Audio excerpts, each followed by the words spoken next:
Did you know that there was an earlier generation of gods before the Olympians that weren't as commonly worshipped?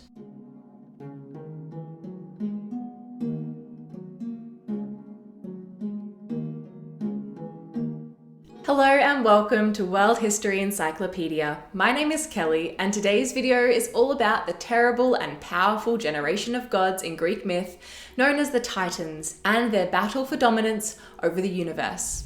Don't forget, the easiest way to support us is by giving this video a thumbs up, subscribing to our channel, and hitting that bell icon for notifications so you don't miss out on any new uploads. World History Encyclopedia is a non-profit organisation, and you can find us on Patreon, a brilliant site where you can support our work and receive exclusive benefits in return. Your support helps us create videos twice a week, so make sure to check it out via the pop-up in the top corner of the screen or via the Patreon link down below. When it comes to Greek mythology, you are probably most familiar with the Olympian gods, the young family of divinities that included figures like Zeus, Athena, and Hades. The Olympian gods were dominant over the universe and were responsible for aspects of the world like the skies, the seas, the sun, and agriculture. But before they were in control, the generation before them sat atop Mount Othrys as the dominant gods, and they are known as the Titans. Although preceding the Olympian gods and believed to be both powerful and terrible, they were never worshipped by the Greeks as the Olympians were, and were less commonly found in statues and depicted on pottery. We get most of our knowledge of the Titans from Hesiod's Theogony, which details the birth of the universe and is a genealogy of the gods.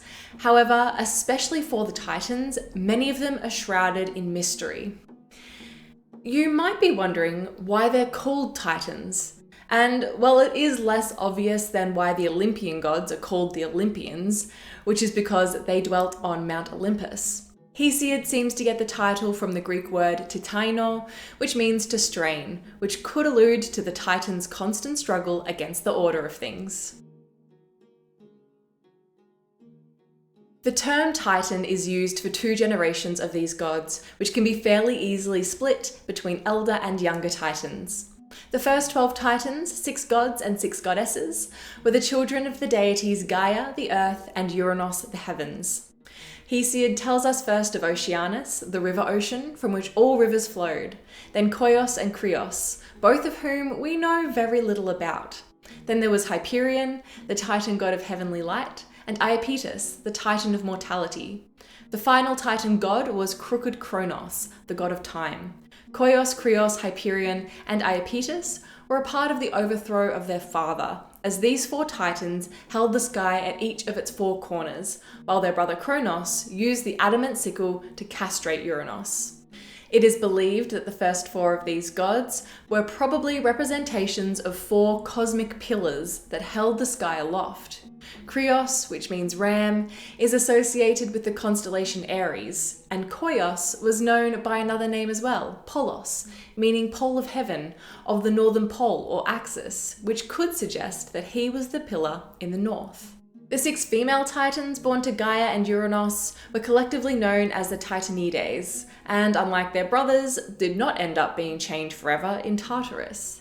The Titanides consisted of Thea, the Titaness of the shining bright blue sky and sight, who was also known as Euryphaesa, meaning wide shining, and Rhea, who was a goddess of fertility and motherhood.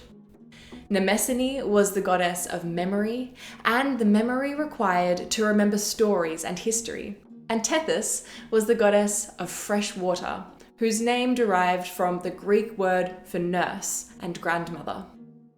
The final 2, Themis and Phoebe, were both associated with the Oracle of Delphi and prophecy, with Themis also being associated with divine law and justice, and Phoebe as the goddess of bright intellect. Many of these brothers and sisters together gave birth to children, most famously the Titans Rhea and Kronos, who were the parents of 6 of the Olympian gods. But many of the children of Titans were also classified as Titans, just of the younger generation. The children of the elder titans Hyperion and Thea are known as the Hyperionides, who are the younger titans Helios, the sun, Selene, the moon, and Eos, the dawn. The Titan god of battle warcraft and the Titan god of the stars, planets, and astronomy, Pallas and Astraeus, and Perses, the god of destruction, are the younger titans known as the Creonides, who are the children of Krios and the Titan goddess Eurybia. Two more of the younger titans are the Coides, with Leto, the titaness of motherhood and modesty, and Asteria, the Titan goddess of fallen stars, who are the children of Koios and Phoebe. With the younger titan Perses, Asteria is the mother of the Titan goddess of witchcraft, Hecate.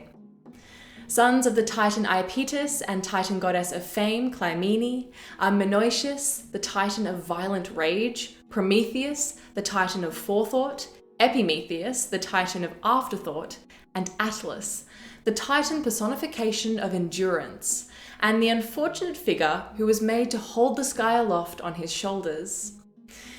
This isn't an exhaustive list of titans and titanesses, for there was also the younger titan Aura of the breezes, and Metis, the younger titaness of good counsel, among others, but these are certainly the most well known as mentioned by Hesiod.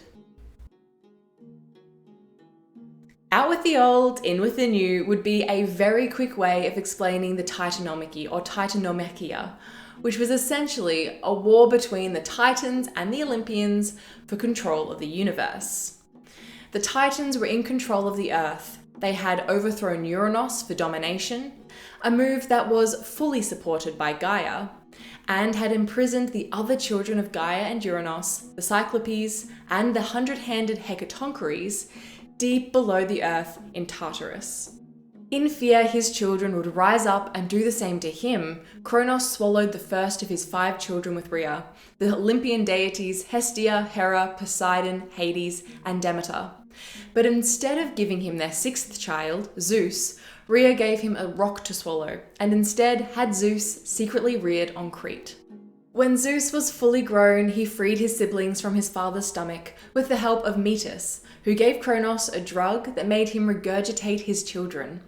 And the Olympians freed his brethren from Tartarus and began a 10-year-long war for dominance over the universe. With the Cyclopes and the Hecatoncheires on their side, the Olympians fought the Titans, who were based on Mount Othrys.